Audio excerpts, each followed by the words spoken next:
Did you know every night you go to sleep with a lizard, a monkey, and a human? No, that was not a joke. That was actually referring to the fact that you have three different kinds of brains in your head as a human. And the first one is your lizard brain, the second is your monkey brain, and the third one is your human brain. So what do I mean by that? And how does this relate to this topic for today? Well, you see, today is going to be talking about the aspect of fear and how this has to do with your particular emotions. Welcome to Multi-Loving Model, the channel that shows you how to handle multiple interests, multiple relationships, and multiple approaches to finance. My name is Gerald, and I help people to figure out their own path in life, love, and learning in order to customize their own happiness. If this is your first time being on this channel, welcome, and I hope this will be of great value to you. If you've been around before and you've been looking through my videos, thank you so much, and I hope this video is going to be helping you today. Today is Wealthy Winning Wednesday, and what I'd like to talk about today actually came completely out of the blue. It came about because I was talking to a financial advisor, and we went back and forth about a couple of things, and what I found is that the both of us actually had differing opinions on where we're coming from, and that is something that's very crucial because where he was coming from, he was not approaching it from a certain perspective. Whereas for me, because I could see it both ways, I understood why he had that perspective, and I was able to bring across that, hey, actually, there's another side to this that people actually have to consider. He was actually the person who told me that people should actually learn about this first, because if they are able to learn about this, it helps them to better understand why it is that they should prepare their own financial plan the way it's supposed to go. Actually, he's the one who told me that I should actually start off my entire videos with this to let you know that there is a difference when you come from the lizard brain, when you come from the monkey brain, and when you come from the human brain, and how this actually affects your ability to actually go about your financial happiness. So in a general sense, the reptilian brain governs the 5 F's. So when you are facing a kind of danger, when you are facing fear, what's going to happen is you're going to have 5 different kinds of responses. So either you fight, flight, freeze, flop, or friend. So these are the 5 different responses. Now, how is this relevant to our topic of our 3 parts of the brain? Well, you see, when it comes to financial management, if you have something that triggers a very primal fear in you, whatever it is that you want to do is not going to happen because your brain is going to take over. It is going to lead you instead of serve you. So your brain becomes the master rather than the slave or the servant. In this particular case, it's not necessarily for the best, because if this could have helped you, your brain is just going to completely override the process. What do I mean by that? So for example, if you were to say save a lot of money, but you did not feel comfortable, you did not feel safe that you could save a lot of money for some reason, I don't know, maybe when you were young and you saved a lot of money, your parents actually hit you and then they took your money, that's possible, I'm not here to be a therapist. But the main point is, if you have a fear of saving, and it's a very deep-rooted kind of fear, no matter what it is that you try to do, you are always going to sabotage that attempt to save. And so you have to understand and you have to figure out, do you have any kinds of fears with regards to all these processes, whether it's saving, whether it's investing, how to invest, why you invest, what is your philosophy on investing, and all that kind of thing. You have to know where your fear is. And then if you can actually overcome that, then your financial plan actually has a chance of being fulfilled. Next comes the mammalian brain, or basically the limbic system, right? So what happens is that during your entire process through financial freedom, if, let's say, your monkey brain gets into the picture, and this is very important because our brain is full of neurochemicals, and the 4 primary neurochemicals I'm talking about is dopamine, serotonin, oxytocin, and adrenaline, right? So these are the 4 things, or endorphins, right? So these are the 4 things that are going to be influencing how your brain functions, and your brain is very, very attuned to wanting all of these because these are your feel-good chemicals. So, for example, if you gamble and you get a thrill from gambling, you're getting a dopamine spike. So every time you gamble, you are going to have the dopamine spike when you win, and that is going to cause you to want to repeat that kind of behavior. Now, if gambling was beneficial, it wouldn't be called gambling, it'd be investing. it be playing with an edge. So if you're gambling, generally speaking, you're not playing with a particular edge. It's more for the thrill of it rather than the actual ability to win and gather money from it. So what's going to happen is you are going to lend a lot of credence. You're going to lend a lot of weight to activities that make you feel that kind of thrill. And so you will end up gambling too much in your own portfolio. So for example, if you were to do a lot of stock trading, it could mean that you have a very high amount of dopamine. Because when you do pull it off, it's an incredible amount of money and you feel incredible, you feel great.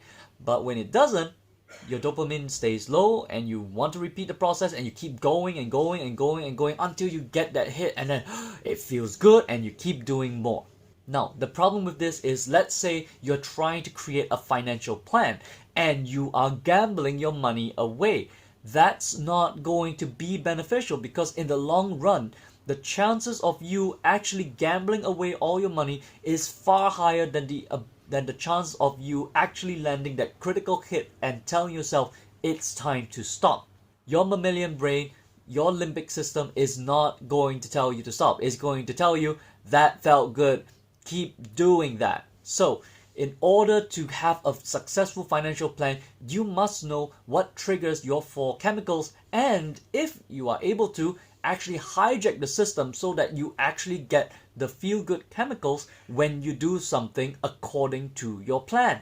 The last part of the brain is the human brain, or basically the neocortex. Now, I understand this is a very simplistic explanation of the brain, but here's how the neocortex works. This is the part of the brain that we use to calculate, to anticipate, and to predict things. So this is basically what separates us humans from the rest of the animal species. We have an entirely large neocortex which enables us to create and to formulate and to plan and to objectify and to strategize. So these are the things that allow us to create a successful financial plan. So how this applies: if you have the neocortex working on how to optimize the best way for you to achieve your financial success, it will be able to work on that thing and come up with pretty much what you will find to be the best solution. Now, that's not necessarily to say it is the optimal solution. It is just a solution that works for you, probably. Now, here's the thing. When you encounter a problem, when you encounter people, you cannot assume that they are acting rationally. The neocortex is all about rationality. It is about planning, it's about logic, it's about having a calm mind, not being influenced by emotions, and coming up with the cold hard truth of any matter. When it comes to money, money is an emotionally charged thing for a lot of people. And where there is a lot of emotion, rationality does not apply. So what actually triggered it was, I was talking with my financial agent and we were talking about how to best grow our investment. And I came from the perspective that I want to actually start out safe and make sure that whatever it is I invest in the very beginning, I want to make sure that it never runs out. I want to protect it such that I do not ever need to fear losing that. Whereas for him, he was looking at it more in a rational way and saying, you know, why do you do that? You have so many years ahead of you. Why not grow your investment and really put it into the best vehicles that actually allow you to compound that money forward? And this was something that I think he actually came around on, in that if you have somebody who is fearful about losing that money, no matter what you try and say rationally, they are going to sabotage the plan because they are fearful that they will lose the money. Now, remember about fear, the reptilian part of the brain, it's going to sabotage you. And not to mention, because during this plan, you have to cater for the neurochemicals, which is the limbic part of the brain. You have to cater and take into account what are the things that will cause these to spike. If you are able to control the spiking, then you get past the layer of fear, you get past the layer of the emotions, then you can apply rational, cold, hard logic to any situation in your financial plan. However, this is not the case. For many of you, you are going to find that you are starting off from a position where you don't necessarily have a lot of money. In fact, you may not even have a lot of savings because a lot of people generally have problems with savings. Myself included, actually. I only just started out saving an emergency fund. So from that point onwards, if you do not have that kind of security, if you don't have that safety barrier, what's going to happen is something's going to happen. You're going to trip up, you're going to feel fearful, all these emotions are going to rush to your head, and then you are going to sabotage your own financial plan. And that for me is where I'm coming from. I want to build a safe foundation where no matter what it is that you do, you are not going to screw your own financial future. You are going to keep on the path because you know everything's going well. It is generally quite low risk. You get to see the returns. You actually get to analyze and to see the effects at a very rapid pace. So for me, for example, I am not interested to start out with, say, trading, which is what I actually study and I do actually enjoy. The reason is because trading involves a lot of human emotions, and when there's the rise, there's the fall, and then there's the winning of money and losing of money, emotions run rampant. And if you don't have the buffer to actually allow you to tank all the losses and completely wipe out the account, potentially, you will not have that peace of mind to trade effectively, and you are going to be affected by your emotions.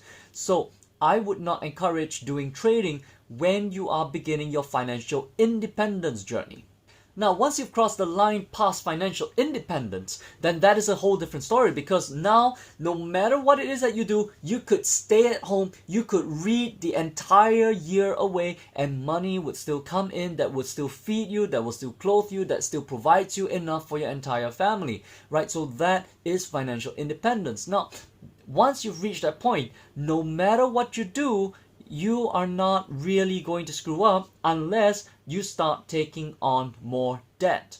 As long as from that point onwards, once you have completely achieved financial independence and you do not go into any debts when you take anything on, you are free to take on anything that you want to do. So keep in mind, when I'm saying debts, I'm referring to the bad kind of debts in which they don't actually give you money. So for example, if you buy a car, if you buy a Lamborghini, and you don't actually rent it out, you don't actually use it to generate some kind of income, generally speaking, that's going to be bad debt, right? So unless you're using that car to allow you to network with certain individuals that increase your income, generally speaking, I would consider a car debt a bad debt because it's draining money and it's not giving you extra funds.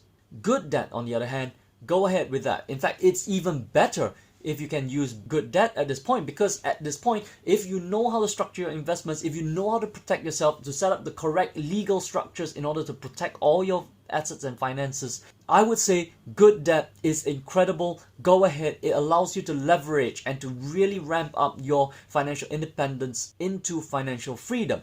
However, I would not generally encourage this while you are building up to financial independence.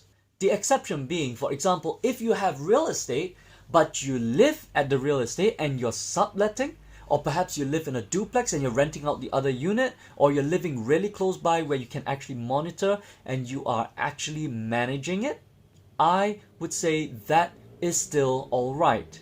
But otherwise, when we're talking about good debts, generally speaking, you don't really want to get into good debts when you are still trying to achieve financial independence, because any change in the interest rate could potentially wipe you out, and that's not what we want to do. We want to make sure that no matter what it is, that our basic standard of living is going to be accessible to us at all times. And so, during the process, during the path to financial independence, no risks as much as possible. So what do you think? Do you agree with my analysis? Do you agree that we have these kind of tree brains and that these actually actively sabotage our financial happiness? Let me know down in the comment sections below. If this video has been helpful to you and you've derived some kind of value from it, why not give me a like? Click that button right over there. And if you want more videos about how to handle multiple interests, multiple relationships, and multiple approaches to finance, you consider subscribing to the channel. And if you want to have the notifications, you can hit the little bell. All the videos are going to be out on Monday, Wednesdays, and Fridays. Different days of the week, different content. Next week on Wealthy Winning Wednesday, we are going to be covering the topic of financial freedom and why that should be something that's important to you. My name is Gerald, and this is Multi-Loving Model. Be happy in diversity. Cheers.